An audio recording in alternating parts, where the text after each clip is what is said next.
여러분 안녕하세요, 유일만입니다. 9월 20일 11시 40분 11시 40분 정도입니다. 제가 원래 어제 자월도, 덕적도, 승봉도 이렇게 좀 섬 쪽을 들어가려고 계획을 하고 있었거든요. 출발하려고 하니까 비가 부슬부슬 오고 있더라고요. 이미 이거 내일 배가 뜰 수 있을까 싶었는데 아니나 다를까 구글에다가 자월도 날씨 막 대부도 날씨 검색해보니까 이미 비가 오고 있었고, 화요일 비, 수요일 비, 목요일 비 이러더라고요. 더 중요한 거는 어떻게 들어간다고 해도 나올 때가 문제야. 해무가 심하거나 비 오면은 배를 안 띄우는 경우가 있어버립니다. 섬에 갇혀버리는 불상사가 생길 수 있어서 굳이 모험은 하지 말자라는 생각으로 그냥 어제 집에서 편하게 잤어요. 근데 지금 자고 일어나니까 오늘 스케줄이 다 망가져버려가지고 할 게 아무것도 없는 거야. 그래서 뭘 할까 지금 생각을 하고 있었는데, 아무래도 여기가 송도다 보니까 근처에 조금만 나가도 한 10분 15분만 나가도 바닷가가 있습니다. 집에 있어봤자 뭐 하겠습니까? 맨날 게임이나 하고 뭐 유튜브나 보고 그러겠지. 저봐 지금도 지금도 게임 돌아가고 있어. 자, 아무튼 그래가지고 밖으로 한번 그냥 무작정 나가보려고 나가서 오늘도 노가리 좀 까보도록 하겠습니다. 생각보다 비가 진짜 많이 오네. 얘가 어제 괜히 섬 들어가겠다고 갔었어도 배 100%안 떴다 이거. 아마 배 다 결항됐을 것 같다. 제가 지금 가는 곳은 송도 809 쪽 마리나베이 쪽으로 해가지고 거기 주차장이 있어요. 예전에는 이제 그냥 공영 주차장이라 가지고 아무나 될 수 있었는데, 요즘은 막 캠핑카, 카라반 혹은 이제 요트 트레일러 아니면 캠핑 트레일러 이런 것들이 되게 많이 거기 알박기 주차를 해놔가지고 요즘은 전부 다 강제 퇴거 명령을 하고 좀 계도를 하고 있는 기간으로 알고 있거든요. 거기가 지금은 어떻게 변했을지 모르겠어가지고 거기를 한번 가보고 대충 그냥 바다 보이면 거기 멈춰가지고 한번 노가리 까는 시간 가져보려고 합니다. 목적지에 도착을 했습니다. 여기는 랜드마크시티 1호 수변공원이고요. 저쪽으로 다 바다입니다. 원래는 여기가 산책하기 좋아가지고 한 바퀴 돌면서 여러분들이랑 좀 얘기를 나눠볼까 했는데 그럴 순 없을 것 같고 그냥 차에서 얘기해야겠네요. 일단 뒷자리로 좀 옮기도록 하겠습니다.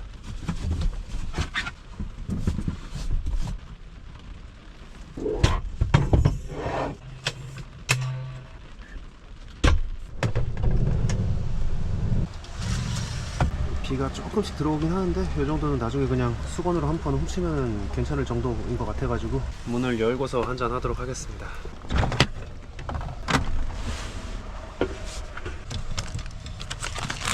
오면서 고민을 되게 많이 했습니다. 아이스 아메리카노를 살까 아니면 맥주를 살까 했는데 이따가 5시에 제가 또 일정이 있어요. 저녁에 한잔 하기로 해가지고 여기서 잠을 잘 수 없는 상황입니다. 근데 또 맥주는 마시고 싶단 말이지. 나왔잖아. 이 뷰에 이 차 안에서 이 빗소리 들으면서 어떻게 한잔을 안 해. 그래서 되게 고민을 하다가 결국 맥주를 샀습니다. 샀는데 이제 제로 노알콜 무알콜. 원래 요 무알콜이 되게 맥주를 먹는 것 같은 느낌이 안 들어가지고 선호하지 않지만 이런 때는 어쩔 수 없이 또 타협해야 되지 않겠습니까? 또 맥주 그냥 먹기 뭐 해가지고 육포도 하나 사오고.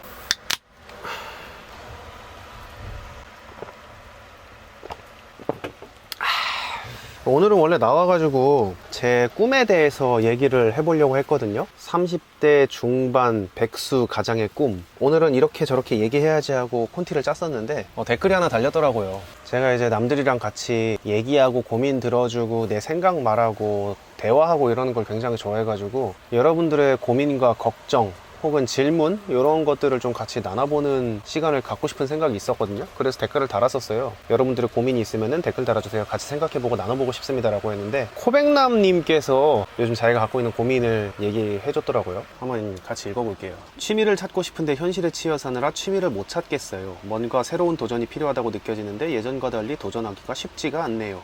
어떻게 하면 도전할 수 있을까요? 도전 어렵지. 항상 어려운 게 도전이지. 도전은 언제나 짜릿하고 설레고 무섭습니다.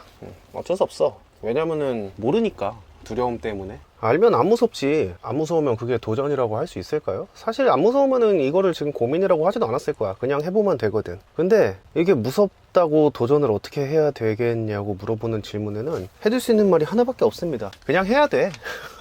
눈 딱 감고 해야 됩니다. 일단 그 전에 제 얘기를 한번 좀 할게요. 네가 뭔데 그냥 하라 그러냐, 니는 해봤냐, 네가 제 인생 책임져 줄 거냐 라고 말하시는 분들이 있을까봐 짓거리려고 하는 건지는 모르겠습니다만 어쨌든 제 얘기 좀 해보겠습니다. 일단 간단하게 제가 도전해본, 여태까지 살아오면서 도전해봤던 내역들을 간단하게 설명을 해볼게요. 한번 간단하게 얘기를 해보겠습니다. 2007년 20살 수능을 잘 봤다 못 봤다 할 것도 없이 전문대를 입학을 합니다. 왜냐면 공부를 안 했기 때문에 수능을 망쳤어, 잘 봤어 이렇게 말할 건덕지가 아예 없었어요. 그렇게 원하지 않는 대학에 원하지 않는 과를 가가지고 졸업할 때가 됩니다. 그때 이제 졸업할 때가 돼가지고 저한테 두 가지 옵션이 있었어요. 한 가지는 부천에 위치한 어느 공장 단지에 들어가가지고 거기서 이제 기술 배우면서 중소기업에 취직하는 것. 두 번째가 아버지 아는 사람이 벤츠의 자동차 딜러였는데 그 벤츠 자동차 딜러 밑으로 가가지고 차량을 파는 일, 그러니까 쉽게 말해가지고 자동차 영업사원이 되는 것. 이렇게 저한테 두 가지 옵션이 있었는데 두 가지가 다 마음에 안 드는 거야. 그냥 다 하기 싫어. 그래가지고 어떡하지 하고 짱구를 굴리다가 편입을 하면은 한 2년 정도 더 놀 수 있을 것 같은 거야. 저희 부모님이 두 분 다 공무원이셨습니다. 그래가지고 학부열, 자식들 학부열에 엄청나게 큰 욕심이 있었고 항상 그 4년제 대학 보내는 거에 대한 갈망이 있었단 말이야. 내가 3년제 대학 전문대를 들어가니까 되게 많이 속상해 하셨는데 거기다 대고 가가지고 아버지 저 편입을 해가지고 4년제 대학 거기에 한번 들어가 보고 싶습니다 라고 얘기를 했지. 그랬더니 아버지가 되게 기뻐하시면서 동시에 좀 걱정이 많이 되는 그런 표정을 보였습니다. 왜냐면은 이놈이 3년 내내 3년이 뭐야, 초등학교, 중학교, 고등학교, 대학교 해가지고 거의 뭐 15년 동안 공부하는 모습을 보이질 않다가 갑자기 공부해가지고 편입하겠다고 하니까 이게 아버지도 딱 느낌이 오는 거지. 이놈이 편입해가지고 공부를 하고 싶은 게 아니고 편입해가지고 한 2년 더 놀고 싶은 건가 보구나 라는 생각이 들으셨나 보지. 한 가지 조건을 거시더라고. 그때 당시에 이제 전문대에서 졸업 예정자들을 놓고 취업계를 내고 밖으로 나가서 취업을 하라고 할 때였었으니까 한 9월? 8월인가 9월 정도였었을 겁니다. 너가 만약에 내년 1월에 있는 편입시험까지만 준비를 해가지고 지금 4개월 남았지, 한 번에 합격을 하면은 편입을 시켜주겠다. 대신 1년을 더 공부한다든지 년 단위로 넘어가는 거는 절대 안 된다 라고 나름의 딜을 하시더라고요. 아주 오케이 알겠습니다 라고 신나가지고 이제 공부를 시작하려고 했어. 근데 혹시 이 영상을 보시는 분들 중에서 편입 공부를 해보신 분들이 있을지 없을지는 모르겠지만 편입 영어는 진짜 그지 같습니다. 이게 문제 방식도 그렇고 난이도도 그렇고 진짜 거지 같아. 토익을 만점 맞았다고 해가지고 프리토킹을 잘하거나 이러는 게 아니라고 하잖아.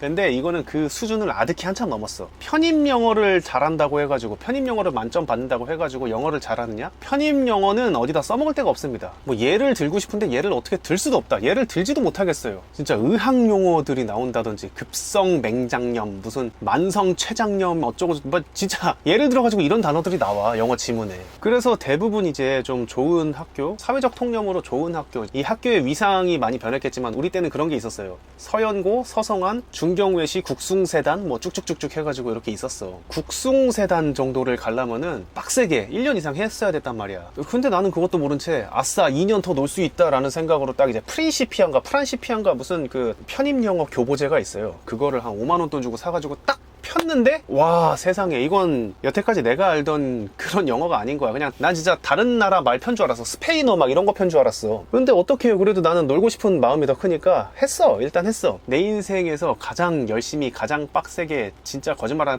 코피 날 정도로 열심히 했어요. 이게 아니고 코피가 났어 진짜로. 그 2년을 더 놀고 싶어가지고 하루에 5시간씩 자면서 수능 영어를 했습니다. 그리고 결과적으로는 떨어졌어요. 근데 떨어졌는데 예비 1번이더라고. 나는 내가 하고 싶은 게 있어가지고 대학에 가야 된다, 꼭 편입에 성공해야 된다 이게 아니었고 어떻게든 놀고 싶어가지고 그저 경쟁률 낮은 학과를 썼거든요. 근데 그 와중에도 속으로 그런 게 있었어. 그래도 내가 나중에 먹고 살려면은 전화기 중에 하나는 가야 된다. 전자, 화학, 기계. 근데 그 중에 화학공학과가 경쟁률이 굉장히 낮았어요. 야간을 썼는데 야간이 7대1인가 그랬었습니다. 예비 1번으로 떨어져가지고 되게 막 노심초사하고 안절부절하면서 기다리고 있었는데 결국은 전화가 와가지고 추가 합격에 성공해서 대학교에 편입을 하게 됩니다. 이게 내 인생의 첫 번째 큰 도전이었어. 편입하기.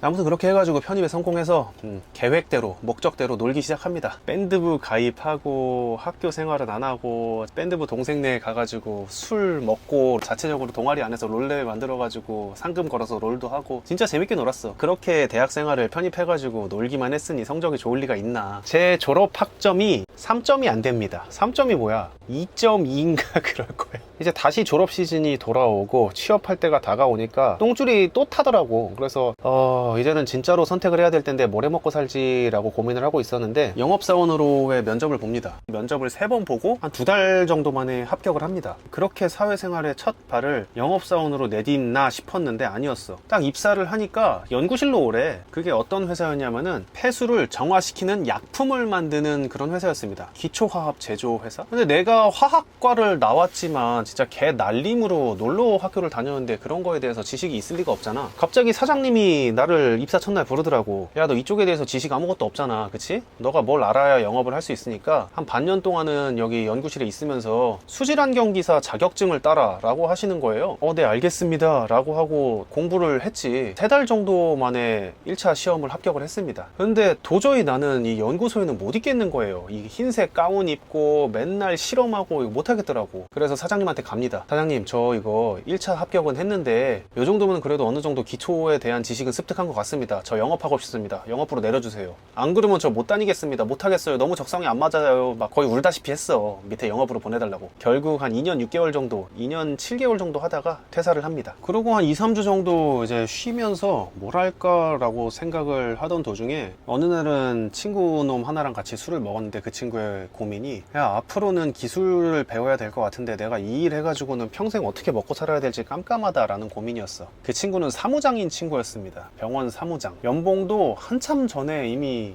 5천을 넘긴 상태였어. 근데 그럼에도 불구하고 기술을 배워야 될 것 같다고 걱정을 하던 그 친구의 말이 떠올라가지고 노가다를 한번 해봐야겠다, 기술을 배워야겠다 싶어가지고 노가다를 갑자기 뜬금없이 하게 됩니다. 제가 했던 거는 이제 석고 치고 이중벽 치고 경량철골 치고 캐노피 치고 말 그대로 그냥 노가다 했어요. 그 중에서 또 가장 주력으로 했던 게 이제 지하 이중벽, 지하실 들어가가지고 보기 흉한 벽들, 위험한 벽들 앞에다가 가벽을 쳐서 이쁘게 만들어주는, 우리 주차장에 있는 그런 벽들이에요. 그런 벽들을 치는 일이었는데 한 6개월 정도 했던 것 같아. 6개월째인가 7개월째 장마가 와가지고 일이 다 빵꾸가 나는 거야. 아마 여기서 지금 이제 그런 현장 일 하시는 분들은 이 날씨의 유무가 얼마나 큰지 진짜 아실 겁니다. 날씨에 따라서 그 현장 일을 가능한 여부에 따라서 내 월급이 너무 들쑥날쑥해. 하루 일한 거를 일공수라 그러는데 일공수에 12만 원 정도? 에서 13만 원 정도 나쁘지 않게 받았어요, 그때 당시에. 그것도 이제 직업 속에서 통해 가지고 간 것도 아니고 아는 사람한테 간 거라 가지고 그 12만 원, 13만 원을 다 받았단 말이야, 온전히. 한 달에 이제 4일에서 6일 정도 쉬고 일할 때는 한 300에서 350, 400까지도 받았었는데 그 장마가 온 달에는 한 달에 일을 15일을 쉬어버리니까 200이 안 되더라고. 그러는 달이 있으니까 이제 되게 똥줄이 타기 시작합니다. 야, 큰일 났다 이거. 이렇게 장마가 지속되거나 외부 환경적 요인으로 인해 가지고 내 월급이 들쑥날쑥 되면 나는 진짜 어떻게 먹고 살지? 라는 생각이 강하게 들더라고요. 그래가지고 노가다도 한 6에서 7개월 정도 하다가 뭘 어떻게 해야 될까 생각을 해봅니다. 나는 어려서부터 게임을 되게 좋아했었고 남들이랑 얘기하는 거, 남들한테 설명하는 거 이런 거 되게 좋아했었는데 이거 두 개를 합한 게 뭐가 있지? 라고 생각을 해봤는데 보드게임 카페에서 일하면 되겠다라는 생각이 들더라고요. 그때 당시에 보드카페, 보드게임이 진짜 갑자기 되게 유행을 했던 때가 있었습니다. 그래서 이력서 한 장 들고 가가지고 보드게임 카페에 찾아갑니다. 안녕하세요, 저 일 배우고 싶습니다. 일 좀 알려주세요. 그때가 30이었어요. 근데 그때 당시에 내 이력서를 보고서 사람을 채용하던 그 점장님이 30살이었어. 나랑 동갑이 아니고 동생이야. 나는 빠른 8구인데 그 점장님은 8구였거든. 그럼에도 불구하고 나를 뽑아주시더라. 나중에 이제 술 먹으면서 물어봤지. 그때 나 왜 뽑았어? 라고 물어봤더니 안 뽑으면 죽일 것 같은 눈이던데? 이렇게 얘기하더라고요. 보드게임 카페에 이제 들어가게 됩니다. 그게 제 인생의 3번째 도전이었지. 2번째는 노가다, 3번째가 보드게임 카페. 내가 하고 싶었던 일이기도 하고 잘하는 일이다 보니까 되게 남들보다 일을 처리하는 속도도 빠르고 일을 잘하게 되더라고. 당연히 3개월 만에 매장을 총관리하는 총괄 매니저가 됩니다. 그때 당시에 매장이 어떤 매장이었냐면은 땡땡 보드게임 카페라고 우리나라에서 가장 큰 프랜차이즈 보드게임 카페가 있는데 프랜차이즈 보드 카페의 모든 매장 중에서도 그 매장이 탑이었습니다. 제가 일하던 매장이 매출 탑이었어. 금토일 이렇게 주말 장사? 주말만 매출이 1,500에서 2,000, 못 나와도 최소 1,500은 나오는 그런 어마어마한 매장이었는데 거기서 이제 총괄 매니저를 하게 됩니다. 그러다가 한 10개월 정도 일을 하던 차에 이제 고민이 되더라고요. 내가 이거 매장을 지금 나가가지고 차려도 될 것 같은데 매장을 차려야 되나? 아니면 여기서 일을 더 해야 되나? 이런 생각? 그리고 그런 생각을 하는 거를 이 점장님이 알았는지 몰랐는지 모르겠는데 엄청나게 좋은 제안을 하더라고. 매니저님, 제가 일산에다가 개인 프랜차이즈 업체를 하나 이제 하려고 한다. 더 이상 이 프랜차이즈 안 하고 브랜드를 하나 만들어 가지고 하려고 그러는데 거기에 지분 투자를 하시는 건 어떻겠어요? 라고 물어보더라고. 그러니까 내 돈을 투자 형식으로 넣어 가지고 그 매장의 매출 몇 %를 가져가는 건 어떻겠냐라는 제안이었어. 되게 고민을 많이 하다가 결국은 너무 불확실하기도 하고 내가 가진 게 투자할 만한 혹은 창업할 만한 돈도 충분치 않아서 깔끔하게 퇴사를 합니다. 충분히 경험했다라는 거에 만족을 하고 퇴사를 했어요. 그리고 나가지고 다시 영업사원으로 다시 들어갑니다. 근데 그 회사에 들어가가지고 2달 있다 코로나 터졌어요. 그때 나는 진짜 창업했으면은 아마 일어나지 못할 정도로 망했을 거야. 자, 그렇게 이직해가지고 회사를 다니다가 보니까 현실적으로 돈이 너무 부족하더라고요. 애는 태어나가지고 점점 크는데 내 월급은 그대로지, 돈 나갈 구멍은 많지, 막 미치겠더라고. 그래서 그때 부업을 안 가리고 했었어. 막 뭐 블로그 하면 돈 번다 그래가지고 티스토리 애드센스 따가지고 무슨 광고도 해보고, 구매 대행도 알아보고, 쿠팡 플렉스도 뛰어보고, 배달 라이더도 해보고, 진짜 그때 당시에 안 해본 게 없습니다. 대리기사도 해봤다. 근데도 그때까지도 내가 게임으로 돈 벌고 싶다, 게임으로 밥 벌어먹고 싶다라는 생각은 저버리지 않았었어요. 그 꿈은 항상 갖고 있었고 지금도 갖고 있어. 그렇게 게임으로 밥 벌어먹고 사는 거에 대한 욕심을 버리지 못하고 있었는데, 그때 당시에 굉장히 핫한 트렌드로 떠오른 게 P2E입니다. P2E, Play to Earn. 게임을 해가지고 돈을 버는 거. 이거다 싶어서 내가 하는 게임들 위주로 유튜브를 찍어서 올리기 시작했어. 근데 갑자기 구독자가 막 1000명, 2000명 하루아침에 일주일 만에 그렇게 늘어나더라고요. 그러면서 광고도 들어와. 안녕하세요, 저희는 땡땡랩스입니다, 혹은 뭐 땡땡 프로젝트입니다, 저희 앞으로 신규 게임 나올 건데 이거에 대해서 플레이 한번 해보시고 영상 하나 제작해 주실 수 있으세요? 광고료 얼마 드리겠습니다. 이런 식으로 광고 제의가 막 들어와요. 근데 그 광고 금액이 처음에는 10만원, 20만원 이러다가 나중에는 50만원, 60만원 이렇게 받게 됩니다. 두세 달 하다 보니까 이미 광고 수입이 내 월급을 넘었어. 그러다 보니까 이제 욕심이 생기기 시작합니다. 내가 회사를 다니지 말고 회사 다닐 시간에 차라리 이 영상 퀄리티에 조금 더 집중을 하면은 더 유튜브도 커지고 좋을 것 같은데 라고 생각을 하고 또 고민을 하다가 결국은 또 한 번에 도전을 하게 됩니다. 퇴사를 해요. 그게 이제 네 번째 도전. 처음엔 진짜 좋았어. 처음에는 남들 회사 갈 시간에 나는 늦지막히 일어나가지고 한 10시에 일어나서 아침 먹고 한 6시까지 게임하고, 내가 좋아하는 게임을 하니까 또 얼마나 재밌게 오래 앉아가지고 할 수 있었겠어. 근데 아무래도 요 P2E 같은 경우에도 코인이랑 연결이 돼 있다 보니까 이 시장의 영향을 굉장히 많이 받더라고요. 그걸 몰랐지. 불장이 가고 물장이 오니까 광고도 안 오고 신규 게임도 안 나오고 이제 미치겠더라고. 슬슬 광고가 안 들어온다. 이제 나 불안해가지고 말라 죽을 것 같은데 혹시 어디 근처에 회사 하나 소개시켜 줄 만한 데 없니? 라고 물어봤는데 형, 그러면은 저랑 같이 한번 일해 보실래요? 제가 회사에 말해 놓을 테니까 면접 한번 보세요 라고 말을 해서 들어간 곳이 뭐 섹시한 호랑이처럼인지 뭔지 그 회사를 들어가게 됩니다. 이게 제 인생의 5번째 도전. 그 회사가 뭔지 아시는 분은 아시겠지만 모르시는 분들이 계실 것 같아가지고 설명을 해드리자면은 IT 회사예요. 프로그래밍, 코딩, 교육회사입니다. 교육회사. 그러니까 내 여태까지의 커리어랑은 전혀 상관이 없는 그런 회사야. 제가 기존에 갖고 있던 탤런트에, 기존에 하고 있던 일에 180도 다른 그런 업장?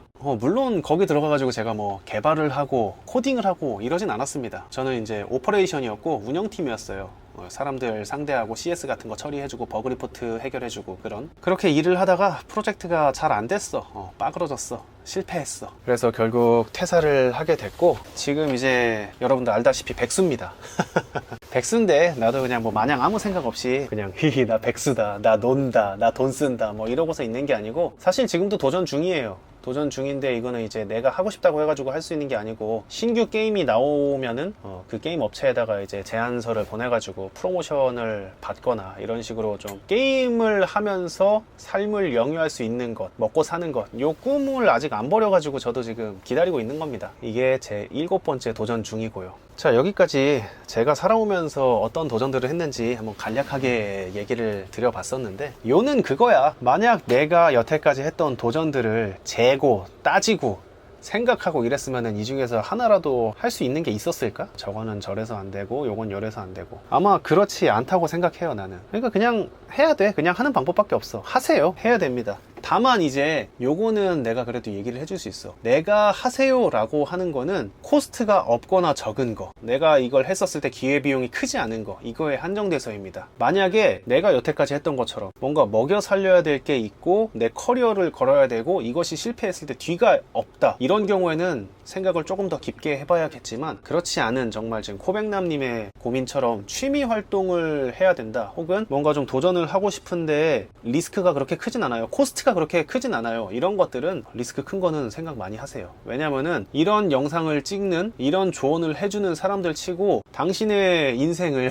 책임져주는 사람은 단 한 명도 없어요. 물론 그건 나도 그럴 거고. 그렇기 때문에 그냥 참고만 하지, 뭐 이 유튜브 저 유튜브 찾아보니까 전부 다 그냥 두려운 이기고 무슨 뭐 다 그냥 하라고만 하네? 해야겠네? 하는 게 답이네? 아닙니다. 그 누구도 당신의 인생을 책임져 주지는 않습니다. 근데 결국은 해야 된다는 거야. 나도 여타 유튜버들과 똑같이 다름없는 진짜 그런 답들밖에 못 줘가지고 죄송합니다만, 하지 않으면은 아무 일도 일어나지 않는다는 건 되게 유명한 말이잖아. 그렇기 때문에 두려움 떨쳐내고 하시는 걸 추천드립니다.